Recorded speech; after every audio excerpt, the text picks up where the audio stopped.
오늘 우리에게 주시는 하나님의 말씀은 민수기 21장 21절부터 35절까지의 말씀입니다. 이스라엘이 아모리 왕 시온에게 사신을 보내어 이르되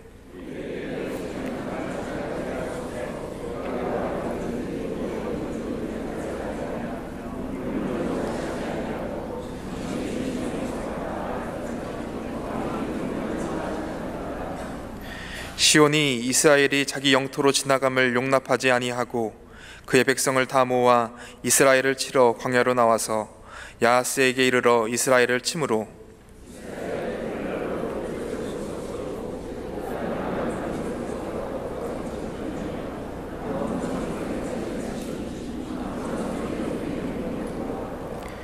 이스라엘이 이같이 그 모든 성읍을 빼앗고 그 아모리인의 모든 성읍 헤스본과 그 모든 촌락에 거주하였으니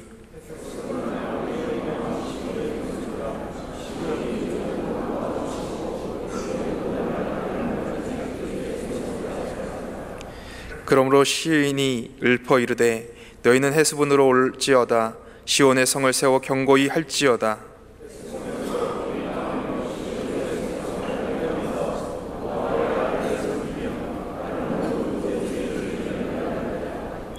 모압아 내가 화를 당하였도다. 그모스의 백성들아 내가 멸망하였도다. 그가 그의 아들들을 도망하게 하였고 그의 딸들을 아모리인의 왕 시온의 포로가 되게 하였도다.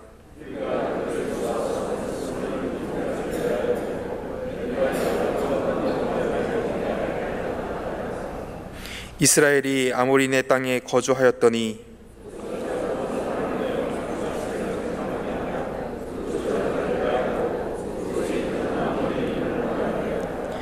그들이 돌이켜 바산길로 올라가매 바산 왕국이 그의 백성을 다 거느리고 나와서 그들을 맞아 에드레이에서 싸우려 하는지라.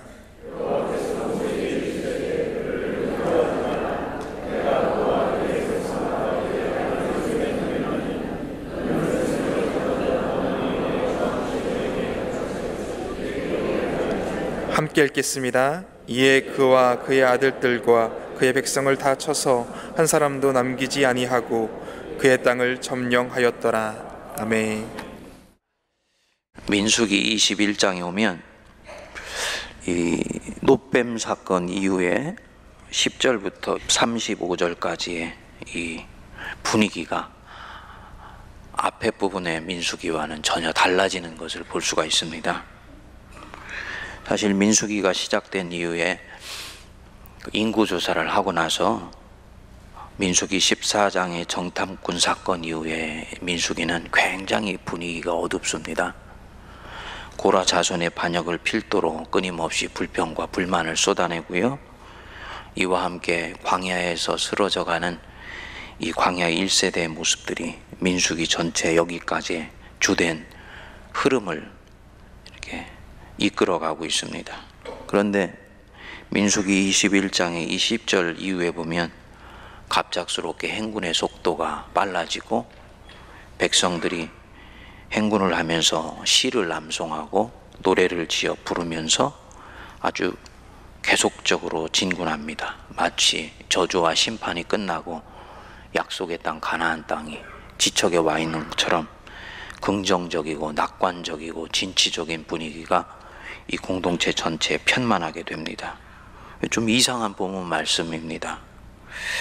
여러분, 이들이 요단강 동편 가나안 땅으로 들어가는 이 초입까지 이르기에는 아직 많은 행군이 남아 있습니다. 모압 땅을 거쳐야 되고요. 아모리 족속과 바산 족속과 정면으로 대결을 해야 되는 그런 상황입니다. 다시 말씀드려서 여정이 끝난 것이 아니라는 말씀입니다. 그리고 이 행군을 주도하는 자들은 여전히 모세를 비롯한 광야 1세대입니다. 광야에서 쓰러져 갈 사람들, 약속의 땅을 받지 못하도록 이미 최종 판결이 이루어진 사람들, 이 사람들이 바로 이 21장 뒷부분에 이 행군을 주도해 나갑니다. 물론 이 세대가 이미 상당한 속도로 자라 있지요. 민수기는 연대적으로 되어 있습니다만 정확하게 광야에서의 몇 번째 세월들을 보내는지에 대해서 뒷부분에 기록하지 않았습니다만 여호수아와 갈렙을 비롯한 2세대들이 일정 정도는 신흥 세력으로 자라나서 광야 2세대가 주력을 이루고 1세대가 전쟁 전체를 이끌어가면서 계속 행군을 해나가고 있다는 말씀입니다. 무슨 말이냐? 이 행군을 주도하고 있는 광야 1세대에게 이 행군은 이미 결론이 나 있는 싸움이라는 것입니다. 사실은 이들에게 광야의 이 싸움은 큰 의미가 없습니다. 결국 이들은 이 광야 혹은 이 광야 끝에서 죽게 될 것이고요, 약속의 땅은 소유하지 못하게 될 것이기 때문에 싸워서 이겨도 그 싸움의 의미가 크게 자신들에게는 와닿지 않는 그런 싸움입니다. 그런데 이들은 이 싸움을 신기하게도 적극적으로 해나가게 됩니다. 아까도 말씀드렸듯이 행군 중에 시를 짓고 노래를 부르며 싸움을 즐기는 듯한 분위기를 이 21장의 뒷부분은 그대로 보여줍니다. 그리고 그 긍정적이고 낙관적인 분위기로 모압을 지나고 아모리 족속 앞에 딱 서게 됩니다. 24절을 여러분 한번 보십시오. 24절. 이스라엘이 칼날로 그들을 쳐서 무찌르고 그 땅을 아론에서부터 야복까지 점령하여 암몬 자손에게까지 미치니 암몬 자손의 경계는 견고하더라. 즉 이스라엘 백성들이 아모리 왕 시온을 치게 됩니다. 민수기에 나타나는 최초의 승리입니다, 이게. 그리고 34절에 여러분들이 보시면 이 싸움에 여세를 몰아서 다시 바산 왕 앞에 서게 됩니다. 근데 하나님께서 이들에게 나타나서 말씀하시죠. 34절 우리 함께 읽어보겠습니다. 여호와께서 모세에게 이르시되 그를 두려워하지 말라. 내가 그와 그의 백성과 그의 땅을 내 손에 넘겼나니 너는 헤스본에 거주하던 아모리네 왕 시온에게 행한 것 같이 그에게도 행할지니라. 아모리 왕 시온과의 싸움에서 이긴 것처럼 바산 왕 옥과의 전쟁에서도 이기게 해주겠다. 그래서 결론적으로 35절에 이에 그와 그의 아들들과 그의 백성을 다 쳐서 한 사람도 남기지 아니하고 그의 땅을 점령하였더라. 그리고 이 시온과 바산 왕 옥을 무찌르고 난 뒤에 광야 1세대는 요단강 동편으로 들어가서 모압 평지에 진을 치게 됩니다. 그리고 모세의 마지막 설교를 신명기에서 듣고 그것으로 이들의 인생은 모세와 함께 끝을 맺습니다. 여러분, 지금 이 남아있는 광야 1세대 어떤 느낌이 드세요? 남아있는 광야 1세대. 예. 민수기 14장에서 정탐꾼 사건 이후로 하나님께서 이 애굽을 나온 광야 1세대에게는 최종 판결이 내려졌었지요. 내가 너희들의 불평과 원망을 들었다. 20세 이상 된 자로서 홍해를 건넌 자들 1세대는 약속의 땅 가나안 땅으로 들어가지 못한다. 그리고 그때 이후로 고라 자손의 반역에 휩쓸린 자들이 쓰러져 가고 불평과 원망을 쏟아놓았던 자들이 계속 쓰러져 가고, 그리고 노뱀 사건 이후로 또다시 뱀에 물린 자들이 또한 쓰러져 갔습니다. 그런데 그 가운데서도 남아있는 광야 1세대들이 있었던 거지요. 그리고 이들이 이 마지막 모압 평지와 아모리와 시온의 전투를 이끌어가면서 승리를 얻게 되는 것입니다. 그런데 그들은 약속의 땅을 얻지 못합니다. 어떤 느낌이 드십니까? 이 잔존에 있는 광야 1세대. 저는 묵상하면서 마음이 짠하더라고요. 예. 처연한 느낌도 들고요, 불쌍한 느낌도 듭니다. 내가 광야 1세대라면 어떻게 해서 심판과 형벌과 저주가 기다리고 있는 공동체 한복판에서 마치 지뢰밭을 피해가듯이 그 저주를 피하고 하나님을 붙들고 겨우겨우 살아남았다. 그랬을 때 얻을 수 없는 땅을 향해서 걸어가는 내 마음이 과연 어떨까? 긍정적이거나 낙관적이거나 소망적이지 않지요. 왜냐하면 결론이 나 있는 걸음이기 때문에. 약속을 하셨지만 얻을 수 없는 땅이고, 움켜쥐려고 했지만 손에 쥘 수 없는 땅이며, 바라만 보고 끝나야 되는 그 땅을 향해 나가는 이 걸음, 처연한 느낌이 들지요. 그렇지만 이들이 참 저는 볼 때 훌륭해 보입니다.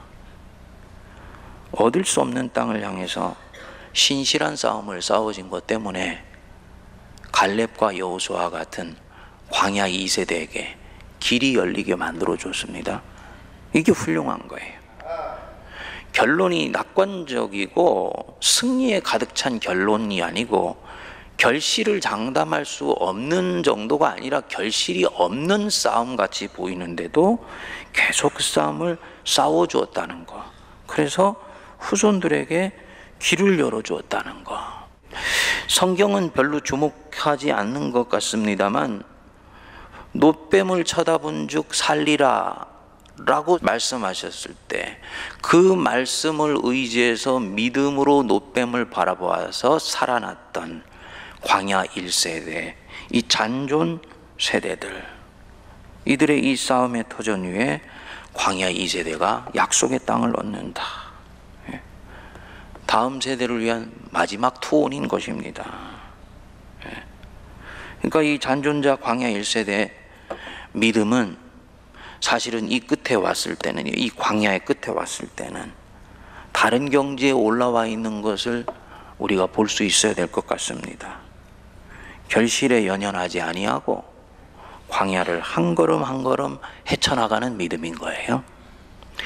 약속의 땅, 가나안 땅에 들어갈 수 없다는 것을 알면서도 가나안을 향한 자신들의 시선을 끝까지 거두지 않습니다. 이게 훌륭한 것입니다.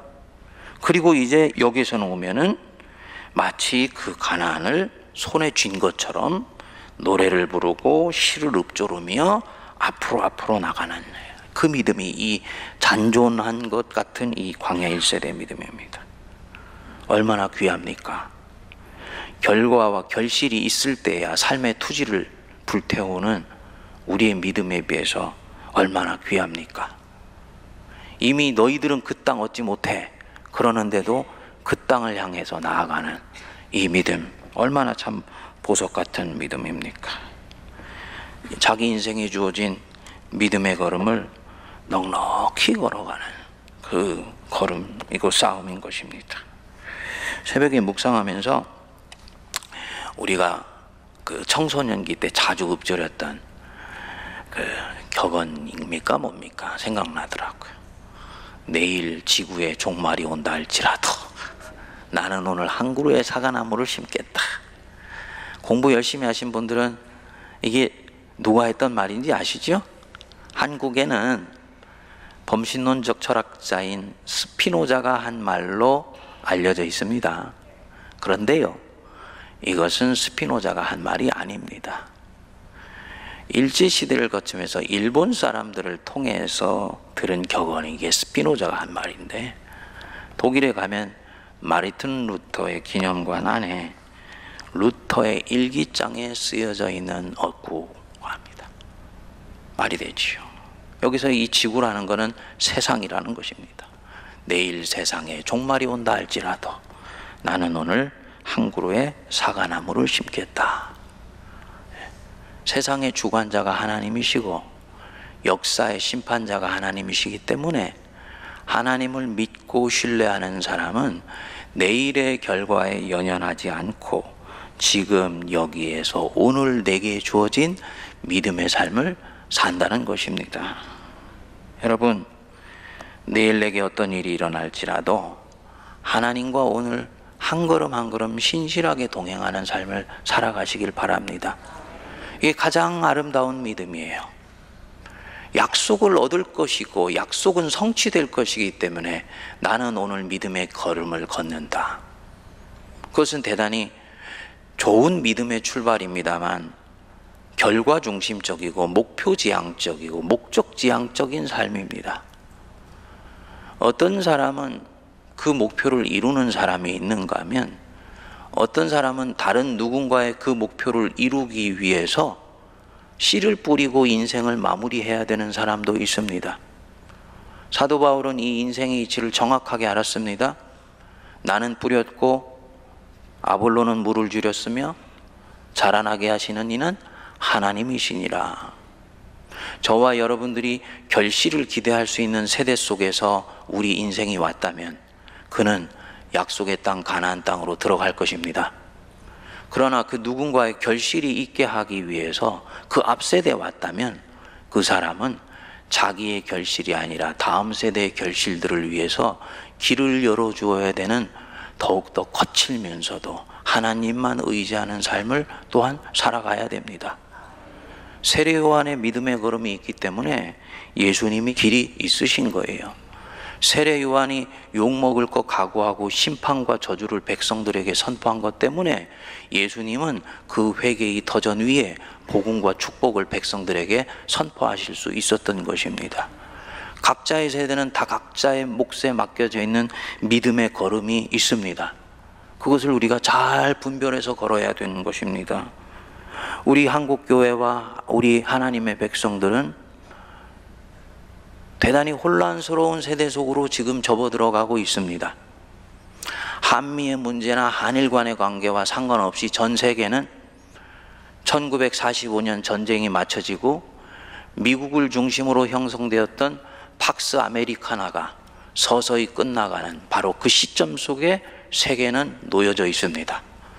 당분간은 세계가 대단히 혼란스러울 것입니다. 그리고 그 한복판에 우리 한국이라는 땅이 있는 것입니다. 이것은 어떻게 해가지고 잠깐 갈무리가 되어서 2, 3년 정도는 평안할 수도 있지만 큰 세계사의 흐름은 혼란의 와중으로 접어들어가고 있는 거예요. 이것은 하나님이 역사를 움직여 가시는 흐름 속에 있는 부분입니다. 그 속에 하나님의 백성들은 내일 무슨 일이 일어난다 알 수 없을지라도 오늘 하나님과 함께 신실한 동행하는 삶을 살아갈 수 있게 되길 바랍니다. 요 삶 자체가 인생의 진면목인 것 같아요. 그렇죠? 네, 이 삶 자체가 인생의 진면목인 것 같아요. 그리고 하나님이 이들의 믿음, 이 남아있는 광야 1세대의 믿음을 기뻐하셨습니다. 제가 참 감사하고 은혜를 받은 것이 이들이 지금 약속의 땅 바깥에 있는 것 아닙니까? 그 광야를 지나는 상황이거든요. 그런데 약속의 땅 바깥에서 약속의 땅의 승리를 맛보게 해주셨다는 거예요. 약속의 땅 바깥에서 이들은 그저 광야를 지나가는 세대로 끝을 내는 줄 알았는데 승리를 맛보게 해주셔서 아모리 족속을 파고 시온 왕을 깨쳐서 전쟁의 승리의 기쁨을 가나안 땅 안에 들어가는 여호수아가 맛보았던 그 승리를 이들이 맛보게 해주셨습니다. 그리고 이들의 이 싸움 때문에 나중에 약속의 땅 가나안 땅에 들어갈 때 이 첫 번째 족속은 가나안 땅의 서쪽으로 들어가지 않고 동쪽에 남게 됩니다. 즉 이스라엘 백성들의 중요한 터전으로 하나님이 주시는 것입니다. 말씀 마무리합니다. 여러분, 오늘 내게 어떤 일들이 일어나고 기다리고 있다 할지라도 우리 기뻐합시다. 항상 기뻐하라요. 좋은 일이 있건 슬픈 일이 있건 짜증나는 일이 있건 속상하는 일이 있건 하나님의 백성은 하나님이 살아계신 것 때문에 항상 기뻐하라. 그리고 쉬지 말고 기도하라. 범사에 감사해라. 하나님의 뜻 가르쳐 주십시오. 주님의 뜻이 무엇입니까? 묻지 마라. 이 세 가지가 그리스도 예수 안에서 너희를 향하신 하나님의 뜻이니라.